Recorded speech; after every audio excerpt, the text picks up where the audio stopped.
आदाब, नमस्कार। The red mic दुनिया में आपका स्वागत है। मैं हूं सौरभ शुक्ला। उम्मीद है कि चीन यात्रा पर किया हमारा पहला एपिसोड आपने देख लिया होगा। वो मंगलवार को आया था और हमने जैसा कहा था कि हमने पहले एपिसोड में एक बिग पिक्चर पर बात की कि चीन कैसा है, कहाँ तक पहुँच गया, उसके शहर कैसे हैं, कल्चर कैसा है, लोग कैसे बात करते हैं, किस धर्म को मानते हैं और क्यों नहीं मानते हैं, सब सारी बातें की। आज हम लोग ज़रा कुछ इम्पॉर्टेंट छोटी चीज़ों पर बात करेंगे जो एक बहुत बड़ा इम्पैक्ट रखती हैं।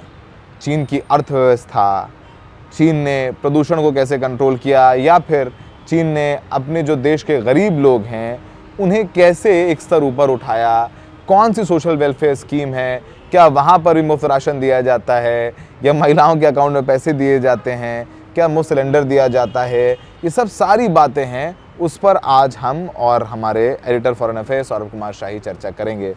शाही साहब, आज के एपिसोड भी कल के एपिसोड के कंटिन्यूएशन में ही है।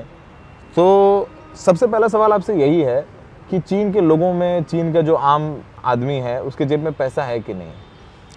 जी, मैं जैसे मैंने कल इशारा किया था कि एक उनका कॉन्फिडेंस ये था कि सबसे अपने गरीब प्रोविंस में हमें लेके गए, और जैसा मैंने कहा कि 6 बजे शाम के बाद ऑफिशियल इंगेजमेंट्स ख़त्म है, तो फिर उसके बाद कहीं फिर सकते हैं, आप कहीं जा सकते हैं, किसी से पूछ सकते हैं, कुछ भी रिकॉर्ड कर सकते हैं। वो उसका कोई ये नहीं है, मतलब वो आपके साथ कोई खड़ा नहीं है। तो एक तो ये कॉन्फिडेंस बताता है कि आप, जैसे मैंने कहा कि आपके यहाँ कोई आएगा उसको आप बिहार लेके जाएंगे या फॉरेन गेस्ट को नहीं ले जाएंगे, तो वो एक चीज़ थी। दूसरी चीज़ ये कि जो उनकी पोरेस्ट प्रोविंस है गुइजू, जहाँ हम गए हुए थे, उसके कई शहरों में हम गए, कम से कम 4-5 शहरों में हम गए, टाउन्स और सिटी मिला के। तो उस प्रोविंस का एचडीआई भारत के एचडीआई से ऊपर है। तो आई थिंक कि जैसा मैंने कल फिर भी ये कहा था, कल भी ये मैंने बात कही थी कि हमें ये डीहाइफिनेट करने की ज़रूरत है। अगर किसी कंट्री का पुअरेस्ट प्रोविंस एचडीआई इंडेक्स में भारत से ऊपर है तो इसका मतलब है कि हमारा कोई कंपटीशन वगैरह नहीं है, तो लेट्स नॉट गो देयर। दूसरा ये कि जितनी बड़ी तादाद में लोगों को उन्होंने पॉवर्टी से निकाला है, वो यूएन के आप डेटा के थ्रू देख सकते हैं कि 800 मिलियन 80 करोड़ लोगों को गरीबी से बाहर खींचा गया है। और हम एक म्यूज़ियम में गए जो उनका पॉवर्टी एलिविएशन म्यूज़ियम है, यानी जो पूरा प्रोग्राम है गरीबी उन्मूलन का, उसका एक म्यूज़ियम उन्होंने बनाया है कि वो, जैसा कि वीडियो में अभी देख भी सकते हैं हमारे दर्शक जो हम वीडियो शेयर कर रहे हैं, कि वो कैसे काम करता है और किस तरह से। और मुझे ये लगा कि मैं बहुत एक्साइटेड था इस चीज़ को भी। मैं ग्रेट वॉल ऑफ चाइना के लिए इतना एक्साइटेड नहीं था जितना मैं एक्साइटेड यहाँ पे था कि मैं देखूँ कि ये क्या प्रोग्राम कर रहे हैं जो हम नहीं कर पा रहे हैं, या हम कहाँ अटक गए जब 1989 में हम दोनों की जीडीपी पर कैपिटा एक बराबर थी। इनफैक्ट 2-4 डॉलर हमारी ही ज़्यादा थी। और ऐसा इन्होंने क्या किया कि इन्होंने 80 करोड़ लोगों को गरीबी रेखा से ऊपर किया, और ऐसा हम क्या कर रहे हैं कि हमें 80 करोड़ लोगों को फ्री राशन देना पड़ रहा है। तो ये कंपैरिजन, इनफैक्ट वो नंबर बराबर है, ये अपने आप में कुछ कह जाता है। वो नंबर बराबर है, ये अपने आप में कुछ कह जाता है। तो लोगों के पास थोड़ा पैसा वहाँ पर आ गया है। जैसे सीधा सवाल, मतलब आम भाषा में बताइए कि हमारे देश में 80 करोड़ लोगों को मुफ्त राशन दिया जाता है, और ये कहा जाता है कि भाई ये लोग, वैसे सरकार कहती है हमने बहुत सारे गरीबों को बाहर निकाला, लेकिन फिर भी आप अंत में अंतिम सत्य है कि आप 80 करोड़ लोगों को एग्जैक्टली महीने में राशन देते हैं। वहाँ भी क्या कोई ऐसा कोई स्कीम चल रहा है जिस गरीब प्रोविंस में आप गए, जिसको आप कहते हैं, जैसे कल आपने कहा था वो वहाँ का बिहार है, तो वहाँ पर भी क्या कोई 10,000 रुपये महीना महिलाओं को दिया जा रहा है जीविका बहन जी योजना में, या मुफ्त राशन का? देखिए, एक अंग्रेज़ी में एक वर्ड होती है जिसको हम बोलते हैं लेट मोटिव। लेट मोटिव का मतलब ये होता है कि कोई एक चीज़ जो लोग बार बार कह रहे हो या बार बार आप किसी चीज़ को देख रहे हैं। तो बीजिंग में हम पहुँचे, और जैसा हमने कहा कि पहले तो हम उनके बड़े ओहदेदारों से मिले, जो planning commission, deputy foreign minister, वहाँ से लेके और बिल्कुल नीचे उस शहर का जो ओहदेदार था, उसने एक बात जो बार बार कही, हमसे कही, ग्रुप के दूसरे जो और जर्नलिस्ट थे या और जो प्रोफेसर वगैरह भी हमारे साथ गए हुए थे। हमारे साथ कुछ प्रोफेसर ऐसे गए हुए थे जो इकोनॉमिक्स के प्रोफेसर थे, वो गए यही देखने थे कि भाई ये कैसे चल रहा है। जो एक चीज़ उन्होंने बार बार रिपीट की वो ये कही कि तुमने ये 7 साल फ्री में दे के जो गलती की है, तुमको अंदाज़ा नहीं है कि इससे वीन अवे करना कितना मुश्किल। वीन अवे करना मतलब उससे वापस यानी फ्री में 7 साल से राशन दे रहे हो, जब बंद करोगे तो क्या होगा। ये बार बार ये यानी उनके चीफ प्लानिंग कमीशन के जो इकोनॉमिक एडवाइज़र था, वहाँ से लेके नीचे जो सबसे छोटे से विलेज का जो कम्युनिस्ट पार्टी का कारकुन है, कैडर है, सब ने ये चीज़ रिपीट की कि दिस इज़ अ मिस्टेक, जो आपको अंदाज़ा नहीं है। बोला हमने भी दिया है कभी फ्री, पर हमने दिया है 6 महीने के लिए, हमने दिया 1 साल के लिए, और उसके बाद हमने मटेरियल कंडीशन इंप्रूव किए हैं। अब ये मैं मटेरियल कंडीशन क्यों कह रहा हूँ, जैसे जिस प्रोविंस की हम बात करें गुइजू, वो 93% पहाड़ है, तो जाहिर है कनेक्टिविटी नहीं थी। गरीबी वहाँ उस कनेक्टिविटी का फंक्शन है, कनेक्टिविटी ना होने का। उन्होंने हाईवेज ज़बरदस्त बनाई, टनल्स ज़बरदस्त बनाए, कनेक्टिविटी प्रोवाइड की, इनिशियल लोन दिए आपको काम करने के, फ्री में अनाज नहीं दे रहे हैं वो। मटेरियल कंडीशन इंप्रूव होगी कि भाई आप उस शहर में यानी उस प्रोविंस में सबसे ज़्यादा एक चीज़ होती है, जैसे हमारे यहाँ नाशपाती होती है ना, पेयर, पेयर का ही एक भाई बंधु समझ लिए, कज़न समझ लिए, प्रिकली पेयर उसको कहते हैं, उसमें कांटे निकले होते हैं, या वहाँ मिर्च होती है। तो पूरा का पूरा प्रोविंस उन्हीं से रिलेटेड प्रोसेस प्रोडक्ट पे काम कर रहा है। तो किसी को पैसे नहीं दिए गए, उनको मार्केट मुहैया कराई गई। इनफैक्ट हमारे दर्शक देख सकते हैं, जो प्लेट्स चल रहे होंगे उस पर उनको नज़र आ रहा होगा, ईस्ट वेस्ट इंटीग्रेशन, यानी चाइना का जो कोस्ट का जो साहिल का एरिया है वो बहुत डेवलप्ड है। तो वहाँ उनको एश्योर किया गया कि तुम ये जो मिर्ची का अचार बनाओगे, या ये जो भी बनाओगे, या वो प्रिकले पेयर का तुम जूस बनाओगे, कैंडी बनाओगे, जो भी चीज़ बनाओगे, वो इन मार्केट्स में रखा जाएगा, ये हम एश्योर करते हैं, हम उसके लिए इंफ्रास्ट्रक्चर तुमको दे रहे हैं। खाना नहीं देंगे फ्री में, तुम्हें मार्केट देंगे, तुम बनाओ, एग्जैक्टली, बनाओ और हम बिकवाएंगे, हम लोग बिकवाएंगे, हम दोनों चीज़ हम करेंगे, रास्ता भी तुमको यानी इंफ्रास्ट्रक्चर भी मुहैया कराएंगे। अच्छा, एक और चीज़ अभी आपने नोटिस किया होगा, हमारे जो यंग दर्शक हैं, जो इंस्टा वाले हैं दर्शक, वो नोटिस करते होंगे, चाइना में अब क्या होता है, छोटा से छोटा प्रोडक्ट बेचने वाला, फ़र्ज़ करें कि मैं कोई कान की बाली बना रहा हूँ हाथ से, वो भी लाइव इंस्टा पे बेच रहा है, या इंस्टा से रिलेटेड टिकटॉक, जैसे उनका टिकटॉक है, वो टिकटॉक पे बेच रहा है। हमने कुछ गाँव में देखी जो रिसेटलमेंट विलेजेस थे, जहाँ पहाड़ में सदूर कोई बैठा हुआ, उनको उठा के एक गाँव दिया गया, जहाँ उनको बनाया गया। वहाँ उस गांव का जो आप कह लें मुखिया जी का जो घर होगा, वहाँ पे फ्री इंटरनेट, सारी ये जो जिससे हम शूट करते हैं, ये माइक, इस तरह की चीज़ दे दी गई है कि तुम अपना जो प्रोडक्ट बना रहे हो वो टिकटॉक पे बेचो। तो मुहैया सरकार ये कर रही है, इंफ्रास्ट्रक्चर मुहैया कर रही है, रिसेटलमेंट उनको उस जगह पे की, लेकिन पैसे नहीं दे रहे। लेकिन हमने हमारे यहाँ भी स्किल इंडिया जैसी तमाम चीज़ें की, स्किल इंडिया पे हमने स्टोरी की थी। तो यहाँ तो क्या है कि ये स्टोरी हमने 2016 में की थी एनडीटीवी में, कि कैसे घोस्ट सेंटर्स बन गए हैं। मतलब सरकार से पैसा आ गया है और एक किस्त लेकर के भैया रफू चक्कर हो गए। सरकारी कागज़ में चल रहा है कि यहाँ भाई स्किलिंग, जूता बनाने की ट्रेनिंग दी जा रही है, यहाँ सिलाई की ट्रेनिंग दी जा रही है, यहाँ कंप्यूटर ट्रेनिंग दी जा रही है। तमाम घोस्ट सेंटर्स चल रहे थे, सरकार के कागज़ों में चल रहे हैं। ज़मीन पर हमने देखा वहाँ बारात घर है और कागज़ों में लिखा हुआ है कि यहाँ शू ट्रेनिंग है। एक जगह गए, पता लगा ताला बंद है, पता लगा यहाँ पर तो जो है टेलरिंग का काम सिखाया जा रहा है। तो हमारे यहाँ भी शुरू हुआ, लेकिन स्किल इंडिया अब भी चल रही, प्रधानमंत्री कौशल विकास योजना 1.0, 2.0, लेकिन उसका इम्पैक्ट बहुत ज़्यादा नहीं है। आप सरकार के किसी अधिकारी से पूछेंगे तो बता देगा कि हमने इतने लोगों को स्किल किया, लेकिन वो कर क्या रहे हैं उस स्किल का। एग्जैक्टली। तो एक चीज़ हमने यहाँ देखी, अभी हम ये वीडियो चलाएंगे, उसमें यहाँ पे बिल्कुल आपने सही सवाल पूछा। हमने वो वीडियो भी रिकॉर्ड किया है जिसमें हमने उनसे यही सवाल पूछा था, क्योंकि देखिए हमारे एक्सपीरियंस तो हमारे हैं ना, हम उनसे सवाल भी तो अपने जैसे पूछ रहे हैं। तो हमने उनसे यही पूछा कि ये मतलब अगर दुकान कहीं चालू हो के कुछ और हो रहा हो तो उसके लिए आप क्या करते हैं। तो उन्होंने बताया कि उनका 5 लेवल का मैकेनिज़्म है दुरुपयोग और ये फेक डेटा को रोकने का। अब सुनने में लोगों को ये लगता है कि अच्छा सिंगल पार्टी गवर्नमेंट है तो कम्युनिस्ट पार्टी होगी, तो वही, ऐसा नहीं है। कम्युनिस्ट पार्टी ने वहाँ पे अपनी एक मैकेनिज़्म बनाई हुई है करप्शन को डील करने के लिए, पर वो 5 लेवल पे है। यूनिवर्सिटीज़ के प्रोफेसर्स को ये अधिकार है, साल में उनको सर्टेन डेज दी जाती हैं जिस दिन वो झोला उठाएं और अपनी मर्जी के किसी गांव में पहुंच जाएं जहां पॉवर्टी एलिवेशन प्रोग्राम है, बिना औचक निरीक्षण, बिना किसी को बताए, और वो देखे और रिपोर्ट फाइल करे। कॉर्पोरेट को ये अधिकार है, कॉर्पोरेट सोशल रिस्पॉन्सिबिलिटी में कॉर्पोरेट को अधिकार दिया गया है कि तुम अपनी टीम बनाओ और किसी गांव में भेजो जहां पे दिखाओ कि यहाँ पे करप्शन क्या हो रहा है। यानी 5 लेवल पे उसको रोकने का मैकेनिज्म है। ये आप इनफैक्ट अभी हम जो वीडियो चलाएंगे उसमें वो देख सकते हैं। यहाँ तो- और यही रीज़न है कि ऐसा नहीं है कि करप्शन नहीं है, थर्ड वर्ल्ड ही है ना अभी भी, खुद को अपने आप को वो डेवलपिंग कंट्री कहता है। चाइना को अगर कभी आपने गलती से किसी भी नीचे के ओहदेदार से ऊपर के उनके प्रेसिडेंट तक आपने अगर बोल दिया कि डेवलप्ड कंट्री, वहीं पे करेक्ट करेगा आपको कि नहीं हम में बहुत खराबी है। आप उनका बड़ाई करके देख लीजिए उनके सामने, वो कहेगा नहीं नहीं हम में तो ये है, हम तो ये नहीं कर पा रहे हैं, हमारा तो ये, हमें तो अभी $35,000 पे पहुंचना है, अभी तो हम $12,000 पे ही हैं। वो बड़ाई नहीं लेते हैं, इसलिए डेवलप कर रहा है। तो ये जो मैकेनिज्म आपने कहा, ये बहुत इंपॉर्टेंट चीज़ थी जो हमने वहाँ पे देखी कि कैसे मल्टीपल लेवल पे वो करते हैं। ऑफकोर्स प्रिविलेज है, ऑफकोर्स करप्शन है, लेकिन वो इतना कम है कि वो इम्पीड नहीं कर रहा है पूरे के पूरे मूवमेंट को। आई थिंक वो बहुत बड़ी चीज़ एक हमें नजर आई। is a supervision system. Wow, such a giant program. There's a lot of funds and money. How if someone wants to do something in it? So we have designed this kind of a supervision system.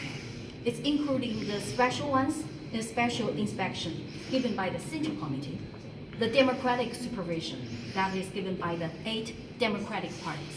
Well, in China, we are not only Communist Party of China, not only one party, we have 8 democratic parties. And each 8 democratic parties, they supervise 8 provinces that who need help on poverty alleviation. And this tour inspection given by the State Council. And the audit, it's by the government. It is the government's the routine work, right? And the special supervision, it is really given by each industry. For example, like the education department. The education department, they have also helped to build this house and given some material on food and children's meals like this. So they will do this kind of industry supervision as well. And also we have a society supervision. We have a hotline. They can, if anyone who are not satisfied with this poverty alleviation work, they can call the hotline and reflect the situation. यहाँ तो सड़क पर क्या कहते हैं, बोल देते हैं कि भाई सबका फिक्स हो जाता है, टेंडर देने वाले का पहले फिक्स हो जाएगा, इतना मंत्री को जाएगा, इतना इस अधिकारी को जाएगा, इतना इसको जाएगा, उसको जाएगा, सब फिक्स हो जाता है। तो करप्शन शायद वहाँ पर उतना नहीं है रूटेड जितना हमारे यहाँ है। एक बात बहुत था। एक चीज़ जिसको लेके जनता से अगर आप बात करेंगे नॉर्मल पब्लिक से वहाँ, और वो उसकी जो सी जिनपिंग के कुछ पॉलिसीज़ को लेके जिसमें वो सबसे ज़्यादा जिस पॉलिसी से वो खुश हैं, वो ये है कि सी जिनपिंग के आने से पहले corruption in China was I think almost at the level of India. उसने सिंगल पॉइंट एजेंडे से उस चीज़ को डील किया है। डिफेंस मिनिस्टर को अभी जो इससे साबिक डिफेंस मिनिस्टर थे उनको भी गोली मारी जाने वाली है कुछ महीने बाद। डेप्यूटी डिफेंस मिनिस्टर को आजीवन कारावास है। 50 आपको ऐसे मिनिस्टर और बड़े ओहदेदार मिल जाएंगे जिनको या तो फांसी होने वाली है या आजीवन कारावास होने वाला है या पीछे यहाँ पे मारे जाने वाले हैं।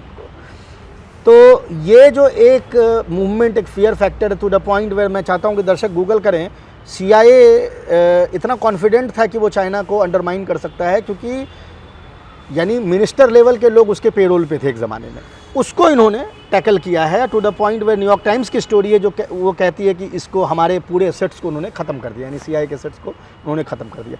तो आई थिंक वो मूवमेंट जो है वो एंडियर करता है और वो अब आपको नज़र आता है। प्रेफरेंस होगा, मुझे लगता है 10-12%, 15% होगा, पर 40% नहीं। ये चीज़ आपको वहाँ नज़र आएगी। 40% नहीं है। शाही साहब ये बताइए कि यहाँ पर तो बहुत चर्चा होती है कि भाई हमारे यहाँ सबसे ज़्यादा जो टैक्स हैं वो साउथ इंडियन स्टेट्स देते हैं।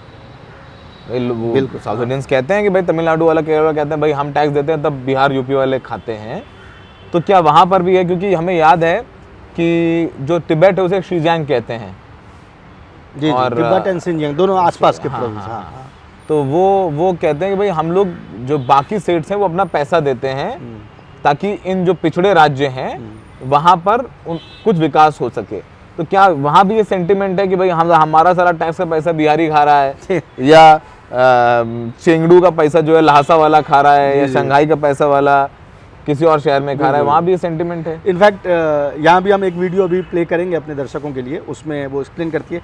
तो हमने ये सवाल जानबूझ के पूछा वहाँ, तो हमें अपने बुद्धिमान बनते हैं हम लोग भी कभी कभी ना, तो उसमें हमें लगा कि मतलब गॉचा मोमेंट हो गया, मतलब पकड़ लिया इसको ना, गर्दन पकड़ ली इसकी इकोनॉमिस्ट की। अब देखता हूँ क्या बोलती है। उसने जिस तरह से एक्सप्लेन किया तो मुझे थोड़े अपने आप पे भी शर्म आई, क्योंकि मैं भी कई बार ये चीज़ें बोल जाता हूँ। आपको और अपने आप पे शर्म? हाँ, मतलब इसीलिए क्योंकि कई ये लाइन ऑफ थॉट मेरा भी कई बार रहता है कि भाई साउथ वाले पे कर रहे हैं टैक्स और हम लोग उसको खा रहे हैं। उन्होंने एक बहुत अच्छी बात कही। उन्होंने कहा कि देखें, चाइना में डेवलपमेंट जो है वो पहले कोस्टल इलाके का हुआ, फिर उससे सटे हुए कोस्टल इलाके से चिपके हुए जो राज्य थे उनका हुआ, और फिर इंटीरियर के राज्यों का हुआ, वो धीरे धीरे गया। तो हमने ये बात पूछी कि भाई आपके यहाँ से जब ये रिसोर्सेज अभी आ रहे हैं गैजू प्रोविंस में, तो भाई नाराज़ नहीं हो रहे ये? तो वो कह रहे हैं कि देखें, आप ये क्यों भूल जाते हैं, जब हमारा मतलब वो लड़की जो ये एक्सप्लेन करी, जो अभी आप वीडियो में देख रहे हैं, ये लड़की खुद एक कोस्टल प्रोविंस से आई हुई थी, इकोनॉमिस्ट थी वहाँ पे। उसने कहा कि जब हमारा डेवलपमेंट हो रहा था, आप रिसोर्सेज को सिर्फ इन टर्म्स ऑफ मिनरल या पैसे में क्यों देख रहे हैं? ह्यूमन भी तो रिसोर्सेज है। बोला कि जब हमारी तरक्की होनी थी तो यही गैजू प्रोविंस से और यही हुनान से और यहीं से लोग उठ के जाके वहाँ काम कर रहे थे, जैसे हम कर रहे हैं जाके महाराष्ट्र में और गुजरात में काम कर रहे हैं। तो वो कहा कि उसको आप रिसोर्सेज क्यों नहीं मान रहे हैं? वो उसने मुझे रिसोर्सेज दी है हमारे अपने तरक्की के लिए, और अब पे बैक टाइम है, हम उनको वो पे बैक कर रहे हैं। Well of village word we call 小康.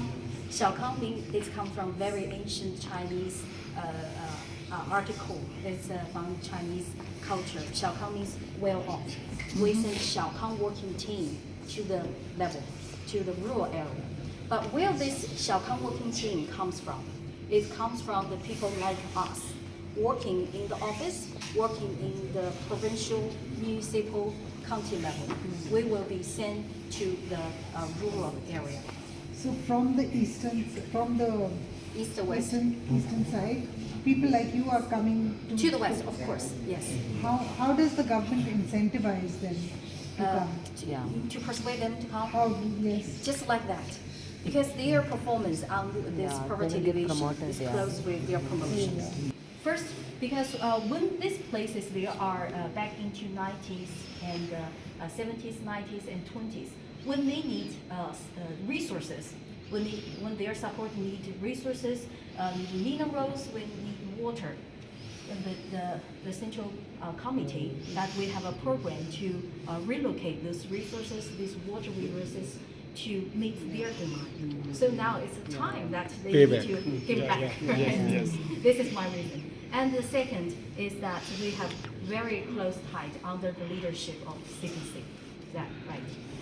तो मुझे उस क्लैरिटी ऑफ थॉट से लगा कि या तो पार्टी की ट्रेनिंग उस तरह की है कि आपको ये बचपन से बताया जा रहा है कि भाई इस तरह के कोई डिफरेंसेस नहीं है, हमको सबको 45,000 जिस स्टेट में हम थे बैठे हुए, 45,000 कम्युनिस्ट पार्टी का काडर कोस्टल एरिया से वहाँ आके फ्री में काम कर रहा है। यानी उसके लिए उसको एडिशनल कोई पैसा नहीं मिल रहा है, उसको वही पैसे मिल रहे हैं जो वो जॉब कर रहा है। अगर फ़र्ज़ करें कि वो वहाँ टीचर है और यहाँ गांव में आके पढ़ा रहा है, वो सिर्फ इसलिए पढ़ा रहा है क्योंकि उसकी अपनी मोटिवेशन है। लेकिन कम्युनिस्ट पार्टी के कैडर से बाहर जो सरकारी कर्मचारी हैं, उनकी तरक्की, उनका ग्रेचुइटी, वो सब चीज़ इससे बना हुआ है कि आप कितना गरीब इलाके में जा, हमारे यहाँ भी है इनफैक्ट मेडिकल में आपको पता होगा कि जाके करना होता है, ये होता है, लेकिन शायद हम उतने बड़े स्केल पे उसको नहीं कर पाए। और दूसरा है कि वो वॉलंटियर जो 45,000 हमारे पास, हम नहीं सोच सकते कि 45,000 वॉलंटियर केरला से उठ के बिहार में काम करने आएगा। नहीं, मतलब ये तो हमारे देश में एक बहुत बड़ी समस्या है और बाकी देशों में होगी। आपका उतना एक्सपोजर ज़्यादा है बाकी देशों का, हमारा नहीं है। हमारे यहाँ सरकारी नौकरी पाने के बाद व्यक्ति सोचता है कि मतलब कैसे बचा जाए। एग्जैक्टली। कुछ डॉक्टरों को भी जानता हूँ जो सरकारी अस्पताल में नौकरी पा गए, लेकिन फिर एमडी की प्रिपरेशन करने के लिए छुट्टी ले लेते हैं, कहीं और भी काम कर लेते हैं। बहुत सारी चीज़ें यहाँ पर सरकारी नौकरी, भाई सरकारी स्कूल का टीचर पढ़ाता है, शाम को जो है प्राइवेट ट्यूशन देता है, बिल्कुल पैसा ही तो ले रहा है, मुफ्त में तो नहीं पढ़ा रहा है। सही बात। तो ये सब सरकारी नौकरी के जो बेनिफिट्स हैं उसका फ़ायदा वो अपनी इंडिविजुअल वेल्थ के क्रिएशन में करता है, ना कि देश के वेल्थ के क्रिएशन में। और फिर बाकी तो कह देंगे कि नहीं हम गर्व है भारत पर। और आप खुद को देखो ना, मतलब भारत मान तो भारत के लोगों से बनता है। एग्जैक्टली। तो शाही साहब, एक और सवाल जो जहन में आ रहा था, जिस पर हमारी कल भी चर्चा हुई, आपसे चर्चा हुई, चीन का लोकतंत्र कैसा है?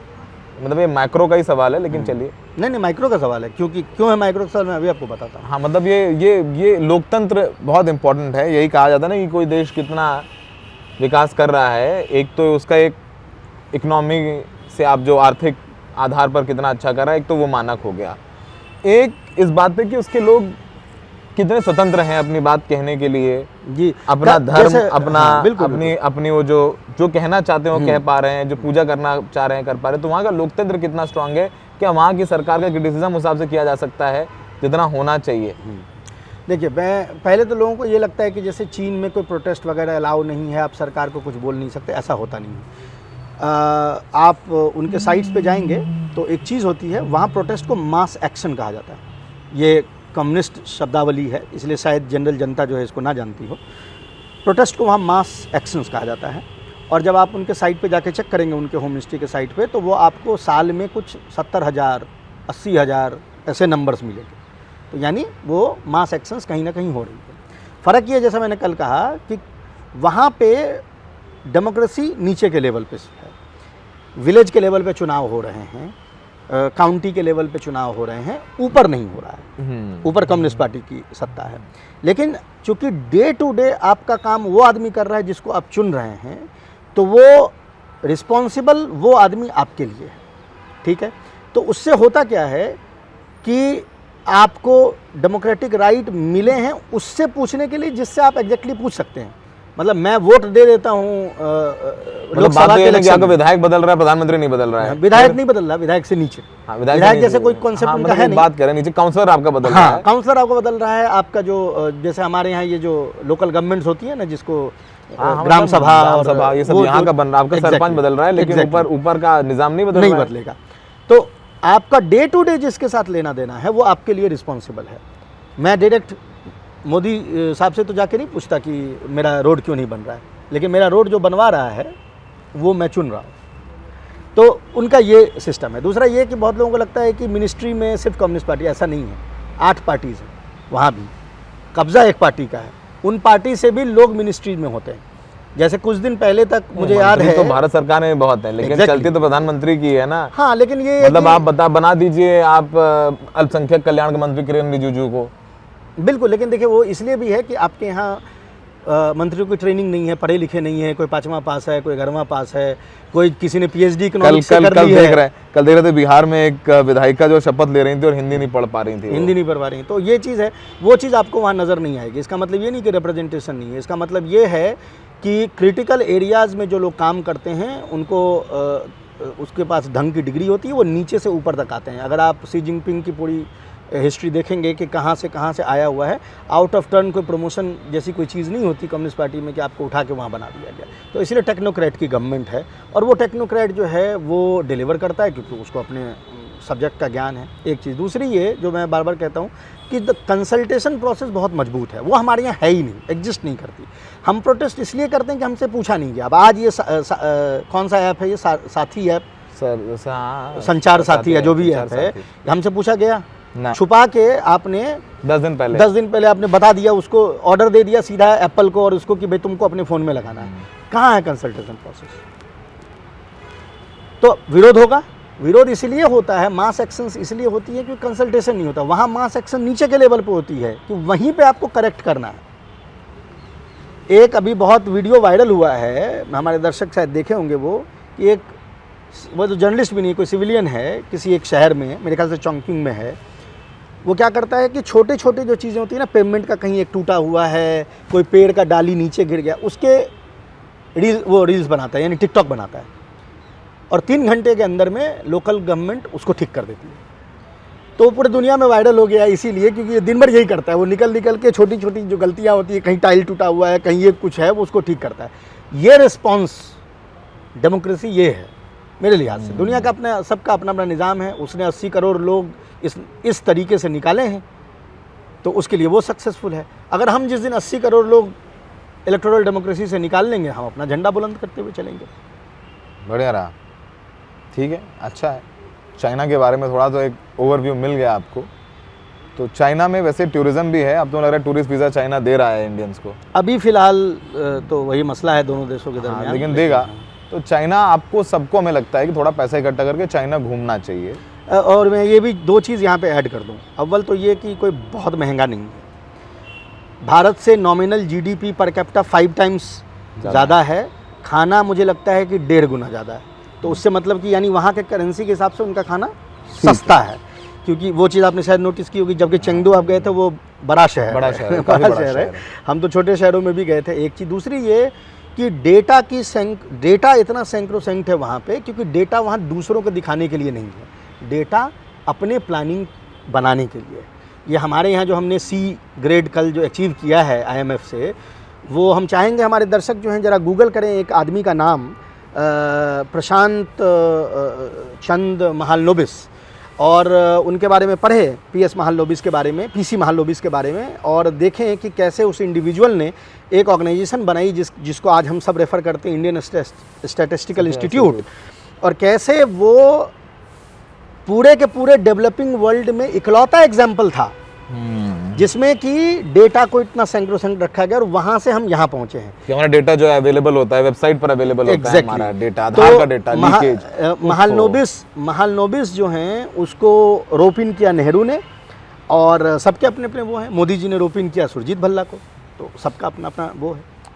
तो बढ़िया है, मज़ा आया। देखिए चाइना के बारे में, घूमिए चाइना के बारे में, और हर देश में अच्छी चीज़ें होती हैं, बुरी चीज़ें होती हैं। अच्छी चीज़ों को सीखना, और अगर आप में कोई बुराई लगती है उसको स्वीकार जब तक आप नहीं करेंगे तब तक उसको नहीं सुधार पाएंगे भैया। तो चाइना में कुछ अच्छी चीज़ें, कुछ ख़राब चीज़ें, कुछ लोकतंत्र को लेकर मैं मानता हूँ कि वहाँ शायद हमारे, देखिए शाही साहब ने कल एक बात कही, जब उनसे पूछा कि वहाँ भाई अपने जो वहाँ के राष्ट्रपति शी जिनपिंग हैं उनका क्रिटिसिज्म आपको ऐसे लोग नहीं करते मिलेंगे, और हम जैसे क्रिटिसाइज़ करते हैं अपने वजीरे करते हैं, वहाँ भी ऐसा है, इतना नहीं करते हैं। तो वहाँ जब, क्योंकि इतना करने का कुछ बचा नहीं। नहीं मतलब फिर भी है, तो भले ही वहाँ वो शायद उतना क्रिटिसिज्म जो है अभी भारत में फिर भी है, मतलब काफ़ी क्रब हो गया है, लेकिन थोड़ा बहुत तो बचा है, केस मुकदमे हो रहे हैं, लेकिन वहाँ वो उतना इंडिपेंडेंस नहीं है। शाही साहब कह रहे हैं कि या तुम हल्ला कर ले तो बदल क्या पाते हो, यही फ़र्क है। तो ये एक बात भी है। तो अंत में जाते जाते ये वीडियो ठीक है, बढ़िया, आराम से देखिए। UPSC वाले भी थोड़ा देखें समझें, ताकि आप बहुत सारे क्लूज़ लेके उस बारे में पढ़ सकते हैं, देख सकते हैं, जान सकते हैं। तो एक और PC महालनोबिस के बारे में ज़रूर पढ़ें, बहुत इम्पॉर्टेंट है। ये देखें, ये IMF वाला इन्होंने अलग से प्रोग्राम भी किया है, सौरभ ने, आप जाके वो वीडियो भी चेक करें। ये कोई छोटी बात नहीं है, ये बहुत बड़ा एक झटका हमारे लिए बता रहा मैं, डॉलर अभी देखिएगा 5 महीने में कहाँ पहुँचेगा। तो हम चाहते हैं कि आप थोड़ा सा PC महालनोबिस के बारे में पढ़ें और देखें कि कैसे हमने एक वर्ल्ड क्लास इंस्टीट्यूट डेवलप किया था, कैसे उस इंस्टीट्यूट को नेहरू ने आत्मसात किया, उसको लाया अपने पर्व्यू में, और वहाँ से हम यहाँ पर पहुँचे जहाँ हमें C ग्रेड मिला है। तो ये जर्नी भी जानना बहुत ज़रूरी है। ये स्पेशली ज़रूरी है क्योंकि डेटा अगर नहीं रहेगा तो डेवलपमेंट या कोई भी चीज़ आपको नज़र नहीं आएगी। हम यहाँ धूल में बैठे हुए हैं और कहा जा रहा है कि पिछले पता नहीं कई सालों से सबसे साफ़ सुथरा ये विंटर रहा है। डेटा इसलिए इम्पोर्टेंट है। जाके देखिए जहाँ ये लगे हुए हैं, जहाँ पोल्यूशन मॉनिटरिंग होती है, वहाँ पर वाटर स्प्रिंकलिंग चल रही है ताकि पोल्यूशन वहाँ कम नज़र आए। हमें देखने के लिए बहुत बहुत शुक्रिया।